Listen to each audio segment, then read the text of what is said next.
The little green LED on your motion sensor is not a promise of safety. It is a countdown.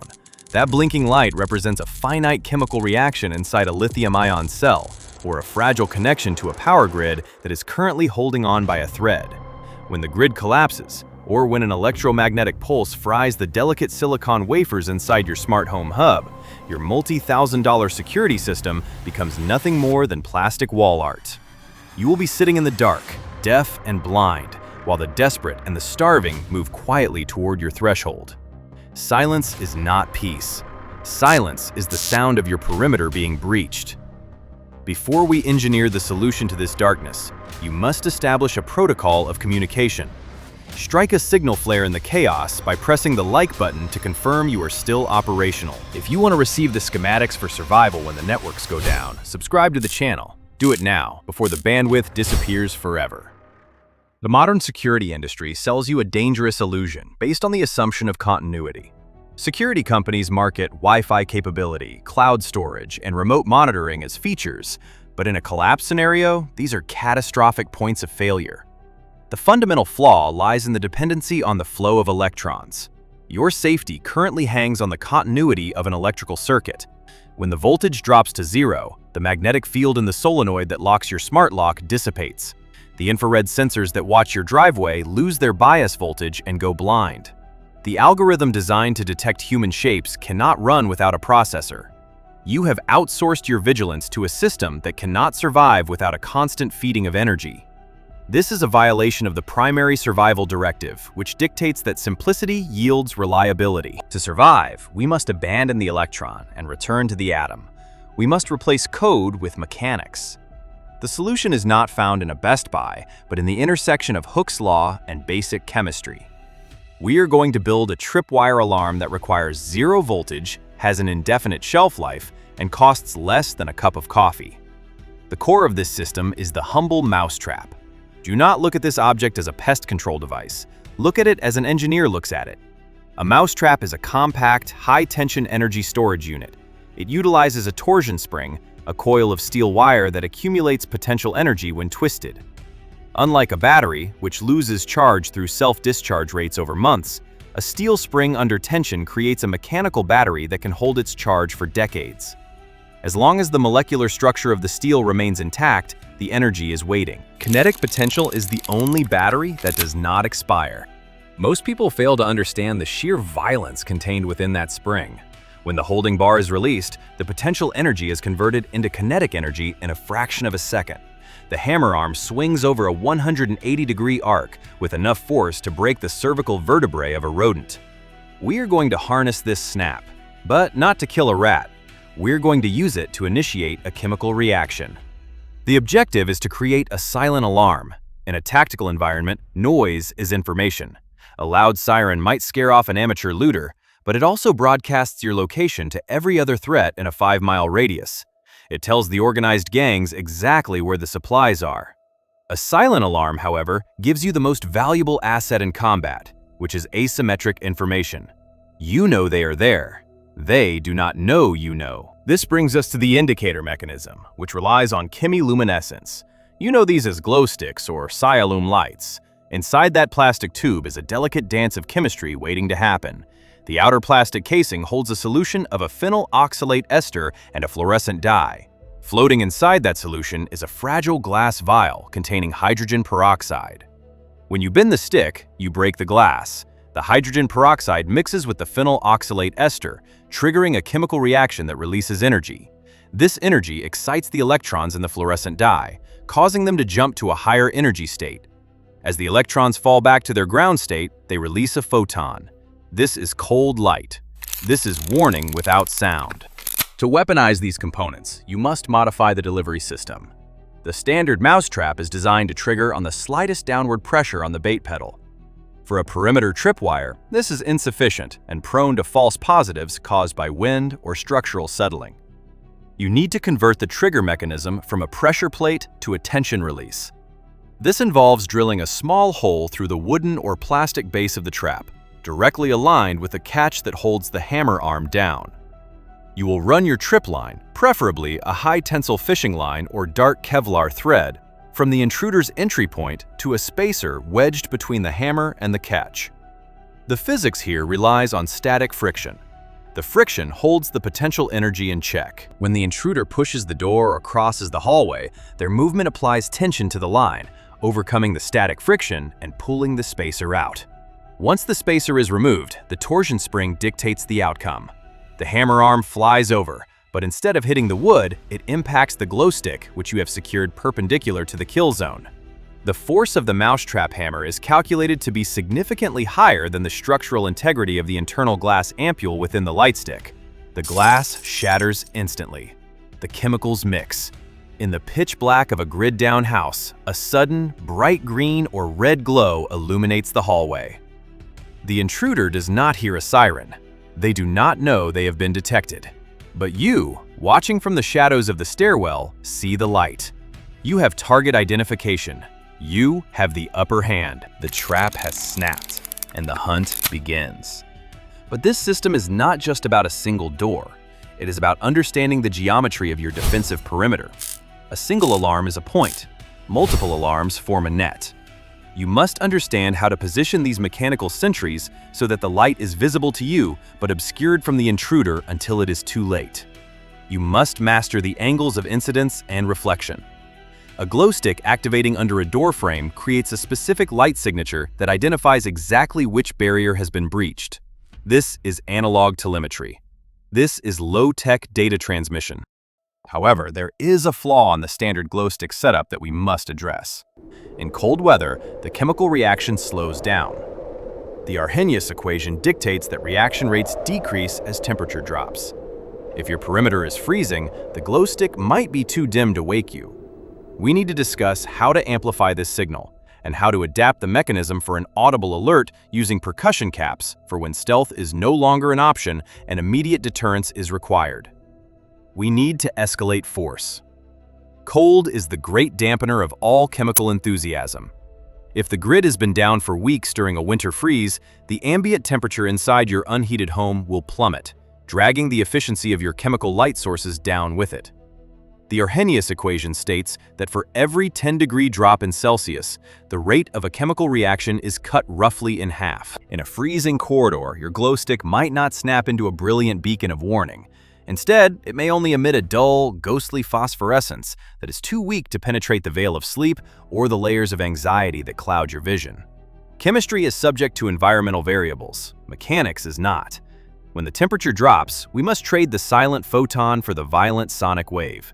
We must convert the Mousetrap from a signaling device into a detonator. Before we modify the mechanism for acoustic warfare, acknowledge the necessity of adaptability. Leave a comment below stating "loud and clear" to verify that your audio receptors are functioning. If you wish to ensure these instructions survive the algorithm's purge, share this transmission with your trusted network. Do not let this knowledge die in the dark. The Audible variant of this trap relies on the percussion cap. Historically used in muzzle-loading firearms to ignite the main powder charge, a percussion cap is a small copper or brass cup containing a minute amount of impact-sensitive explosive, typically mercury fulminate or, in modern iterations, lead stiffenate. These compounds possess a molecular structure that is extremely unstable. They do not require heat or a spark to detonate. They require a sharp mechanical shock. This shock provides the activation energy needed to break the chemical bonds, releasing hot gas and a sharp crack that exceeds 150 decibels.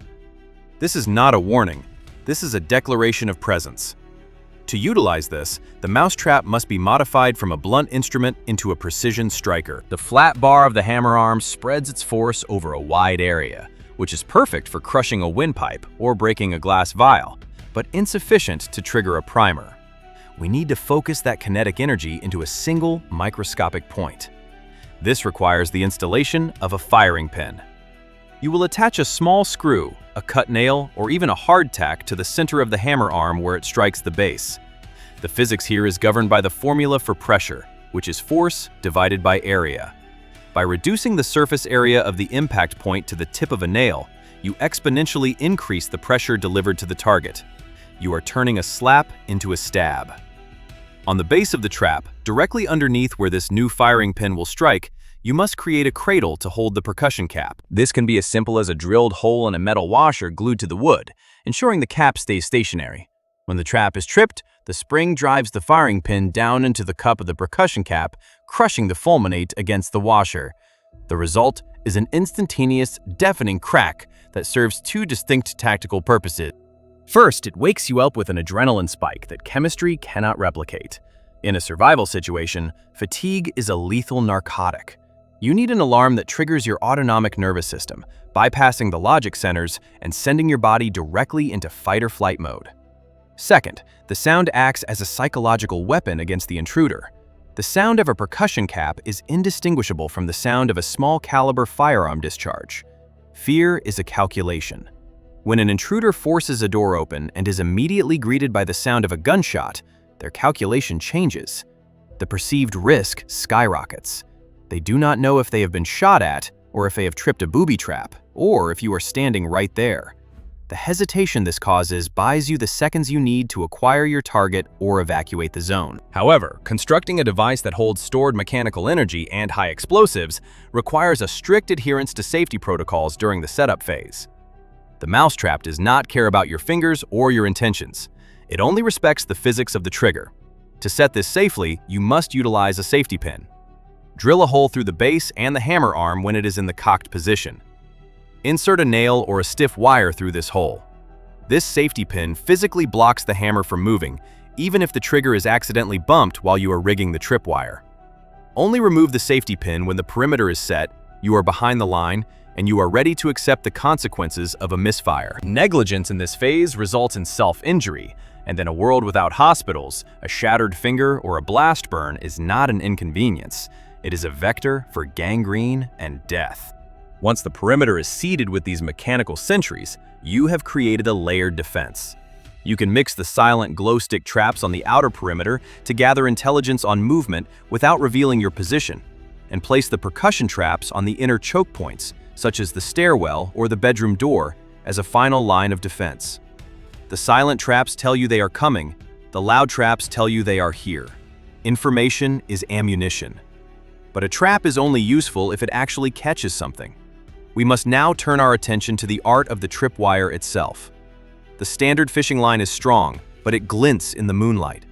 A proficient scavenger will spot a shiny polymer line with a flashlight beam. We need to discuss the materials and techniques for making the trigger mechanism invisible to the naked eye, and how to set tension so that the wind does not betray you, but a human footstep cannot escape. A trap that can be seen is not a trap. It is a notification of your intent. If an intruder spots a gleaming line of fishing wire stretched across a doorway, you have not just failed to detect them, you have handed them a crucial piece of intelligence. You have told them that the perimeter is defended, that there is something valuable inside worth protecting, and that the occupant is relying on amateur tactics. To maintain the element of surprise, you must master the physics of light and the biomechanics of the human gait. Invisibility is not magic. Invisibility is simply the absence of contrast. Before we weave the web that catches the predator, confirm your dedication to the craft. Hit the like button to tighten the knot on your defensive line. If you want to ensure this information reaches those who need it before the grid goes dark, subscribe to the channel. Your choice of material for the tripwire determines the success of the entire system. The standard clear monofilament fishing line found in most tackle boxes is a liability. While it is strong, it possesses a high refractive index and a smooth, cylindrical surface. When a flashlight beam hits it, the light undergoes specular reflection, creating a distinct glint that screams danger to a trained eye. You need a material that absorbs light rather than reflecting it. The inner strands of Type 3 550 paracord are an excellent, readily available alternative. By gutting a length of paracord and extracting the 7 internal white nylon strands, you obtain a thin, incredibly strong cordage. However, white is a high-contrast color in the dark. You must dye it. Soaking these strands in a strong solution of black tea, coffee, or crushed walnut hulls will stain the nylon to a matte earth tone that disappears against floorboards or carpet. This eliminates the sheen and disrupts the visual outline of the wire. Once you have a non-reflective line, you must understand where to place it. Most novices string the wire at ankle height, roughly 3 to 4 inches off the ground. This is a mistake born of laziness. The human boot is a piece of armor. If the intruder is wearing heavy tactical boots or work shoes, the thick leather upper and the rubber sole create a zone of insensitivity. They can walk right through a taut wire, snapping it or pulling the trigger without ever feeling the resistance against their skin. If the trap fails to fire due to a mechanical jam, they will not even know they tripped it. You must target the proprioceptive blind spot. The ideal height for a tripwire is not the ankle, but the mid-shin or the very top of the boot, roughly 8 to 10 inches off the deck. At this height, the wire contacts the tibia bone where the skin is thin and the nerves are dense. Even if the alarm fails, the physical sensation of hitting a snag at that height disrupts the swing phase of the gait cycle, causing a stumble. A stumble is audible. A stumble is a warning. Now we must address the physics of tension and environment. A tripwire is a dynamic system that reacts to the world around it. The house breathes. Materials expand and contract based on thermal dynamics. If you rig your line with zero slack during the heat of the day, the temperature drop at night will cause the nylon to undergo thermal contraction. As the molecules pack tighter together, the line shortens. This increased tension can pull the spacer out of the mousetrap all by itself, setting off your alarm at 3 in the morning when no one is there. A false alarm is a degradation of readiness. It breeds complacency. To combat this, you must engineer a tension buffer. Do not tie the line directly to the spacer. Instead, introduce a small elastic component, like a segment of a rubber band or a weak spring near the anchor point. This buffer absorbs the slow, gradual changes in tension caused by temperature fluctuations, but provides enough resistance to transfer the sudden, sharp kinetic energy of a foot moving through the zone. The geometry of the anchor point is equally critical. You cannot simply tape the line to a door frame. Adhesive fails over time due to oxidation and humidity. You must use mechanical fasteners. Small screw eyes or cup hooks driven into the baseboards provide a solid anchor that can withstand the shear force of a boot drag. However, screwing into the wall creates permanent damage and noise during installation. If you are operating in a temporary shelter or an urban apartment where you cannot damage the infrastructure, you must utilize the architecture against itself. Use the fatal funnel. Clamp the trap to heavy furniture or wedge it behind a doorstop. The line should run diagonally across the path of travel, not perpendicular. A diagonal line increases the probability of interception because it covers a longer slice of the time-distance continuum of the intruder's step. Furthermore, you must consider the path of the wire relative to the background. The human eye is drawn to straight lines because they rarely exist in nature. A taut wire floating in midair creates a hard horizon that the brain can easily detect. To camouflage the wire, you must break up its silhouette. Run the line along the grout lines of a tile floor, or parallel to the pattern in a rug. If the floor is bare, scatter debris, papers, leaves, or trash randomly across the threshold. This visual noise creates a chaotic background that makes the orderly line of the tripwire impossible to isolate. Chaos is the best camouflage. The intruder's brain will be processing the debris field to find a safe place to step, distracting them from the subtle threat slicing through the air. With the trap set, the line invisible, and the physics of tension accounted for, you have secured the perimeter. But a perimeter is only the outer skin of your defense. Once the alarm sounds, whether it is the chemical glow of a light stick or the deafening crack of a percussion cap, the timeline of the encounter accelerates rapidly. The element of surprise shifts from the intruder to you, but only for a fleeting moment. You must now capitalize on that moment. We need to discuss what happens after the snap. We need to talk about the concept of channeling and how to use the panic caused by the alarm to steer the intruder exactly where you want them to go. You do not just catch the mouse, you control the maze. The moment your mousetrap snaps, the timeline of the home invasion fractures. For the intruder, the sudden explosion of light or sound triggers an immediate, involuntary dump of cortisol and adrenaline into the bloodstream. Their pupils dilate to take in more information, destroying their depth perception. Their heart rate spikes, robbing their hands of fine motor skills. This is the sympathetic nervous system hijacking the brain. They are no longer thinking, they are reacting. In this split second of biological chaos, they are predictable. They will instinctively move away from the stimulus of the threat.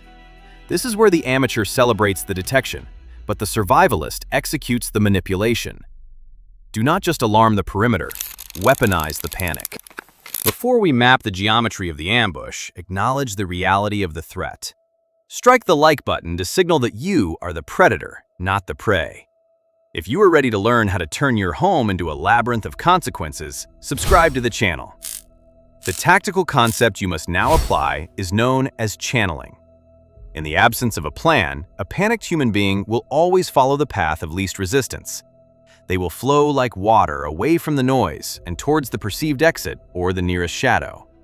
You can exploit this predictability by designing the layout of your furniture and clutter to act as a funnel. This is the dark side of interior design. You are not arranging a sofa for comfort. You are placing a barricade to deny a sector of fire. By physically blocking the routes you do not want them to take with heavy, immovable objects, you force them into a specific corridor or choke point. You are herding the cattle. If your percussion trap detonates at the front entrance and the path to the living room is blocked by an overturned table, the intruder is psychologically and physically forced down the hallway. This hallway is no longer a thoroughfare. It is a fatal funnel. In military tactics, a fatal funnel is a narrow, confined area where maneuverability is zero and the target is silhouetted against the walls. By forcing the intruder into this zone, you have stripped them of their cover. But you must take this further. You must exploit the phenomenon of cognitive tunneling. When a human is under extreme stress, their brain focuses entirely on the perceived threat, the loud bang or the flashing light behind them. Their peripheral vision collapses. They stop looking at the floor. Fear makes them blind to the details. This is the exact moment to deploy passive area denial weapons in the path of their retreat. We are talking about caltrops. In a modern context, these do not need to be medieval iron spikes. They can be shattered glass bottles, bored with nails facing up, or even simple children's building blocks scattered on a hardwood floor. Because the intruder is suffering from cognitive tunneling, looking back at the alarm or forward at the escape, they will not scan the ground. When a boot or a bare foot strikes a sharp irregularity at speed, the mechanics of the human stride work against them. The kinetic energy of their sprint drives the spike deep into the plantar fascia, the thick band of tissue connecting the heel to the toes. Physics turns their own momentum into a crippling injury. A mobility kill is just as effective as a lethal kill in a defensive scenario. A screaming, immobile intruder is not a threat. They are a roadblock to their accomplices. To maximize this effect, you must understand the lighting conditions of the fatal funnel. If the intruder is coming from a dark area into a lighted area, they are exposed. But if you have positioned your silent chemical alarms correctly, you can create a strobe effect that further disorients their OODA loop, the cycle of observe, orient, decide, act. A flashing or spinning light source, created by attaching a glow stick to a ceiling fan or a hanging mobile, creates moving shadows. The brain tries to track these shadows, wasting valuable processing power on false threats. Confusion buys you time. Time buys you accuracy. However, there is a supreme danger in this phase that we must address: the fog of war. In the chaos of waking up, hearing a bang, and seeing movement, the risk of friendly fire skyrockets. You must know exactly where every member of your group is before you engage. A mousetrap cannot distinguish between a looting stranger and a family member getting a glass of water. We need to implement a rigorous identification friend or foe protocol, or IFF. This involves specific verbal challenges and passcodes that can be shouted in the dark. But more importantly, it involves the physical segregation of sleeping quarters from the defensive zones. The trap line must be absolute. No one crosses it after hours without a specific disabling procedure. We have engineered the detection, the deterrence, and the channeling of the threat. We have turned a dollar store purchase into a tactical force multiplier. But eventually, the springs will rust, the chemicals in the glow sticks will degrade, and the primers will expire. Entropy comes for everything. We need to discuss the long-term maintenance of this mechanical grid and how to scavenge for replacement parts when the hardware stores are looted and burned. We need to talk about the sustainability of your defense when the supply chain is a memory. Entropy is the only law of the universe that is truly undefeated. The second law of thermodynamics dictates that all isolated systems eventually degenerate into a state of disorder. Your mechanical sentries are not immune to this cosmic rule. The steel of the torsion spring is fighting a constant war against oxidation and metal fatigue. The moisture in the air is slowly reacting with the iron atoms to form ferric oxide, eating away at the potential energy stored in the coils. A rusted spring is a broken promise. If you set these traps and forget them, they will fail you exactly when you need them most. The moment the grid goes down, your maintenance schedule must go up. You are no longer a homeowner. You are the custodian of a degrading infrastructure. Before we close the book on the age of electricity and embrace the mechanical future, leave your mark on this archive by hitting the like button. If you want to be part of the remnant that survives the silence, subscribe now. This may be the last transmission you receive before the servers go cold. Maintenance in a collapse scenario is not about buying replacement parts. It is about arresting decay. You must treat your perimeter alarms with the same reverence you treat your firearms. Every week, you must walk the line. You must check the tension of the tripwires, as the nylon strands will stretch over time due to a phenomenon known as creep, where solid materials slowly deform under the influence of mechanical stresses. A loose line is a useless line. You must apply a thin film of oil or animal fat to the springs to create a hydrophobic barrier against the humidity. Corrosion is the cancer of the machine. Without a barrier, the oxygen in the air will snap your springs long before an intruder does. But eventually, despite your best efforts, the hardware will fail. The plastic of the glow sticks will become brittle, the chemicals will denature, and the wood of the mousetraps will rot. You must understand that the mousetrap is not a unique object. It is merely a specific configuration of a torsion spring and a lever. When the hardware stores have been looted and burned, you must learn to scavenge these components from the corpse of the old world. Look for the objects that the looters ignore. The office supply closet is a gold mine. Heavy-duty binder clips and clipboards contain strong torsion springs that can be repurposed into striker mechanisms. Old printers and VCRs are filled with springs, gears, and levers that can be harvested to build more complex triggers. You must stop seeing objects as their intended function and start seeing them as raw mechanical potential. A child's wind-up toy is not garbage. It is a harvested energy storage unit waiting to be weaponized. When the manufactured chemical lights run out and the percussion caps are spent, you must retreat to the most primal alarm of all: fire. The strike anywhere match is the final fallback. By replacing the glow stick or the percussion cap with a strike anywhere match head positioned against a rough abrasive surface like sandpaper or a striker strip, the snap of the mousetrap can ignite a flame. This flame can burn through a retaining cord that drops a heavy counterweight, creating a massive mechanical noise, clanging pots, shattering glass, or dropping a cinder block. Fire creates light. Gravity creates sound. These are the potential energies that do not require a supply chain. They only require gravity and friction, two forces that will never abandon you. We have stripped away the veneer of the smart home to reveal the fragile reality underneath. We have replaced the silicon chip with the steel spring. We have traded the uncertainty of the cloud for the certainty of kinetic energy.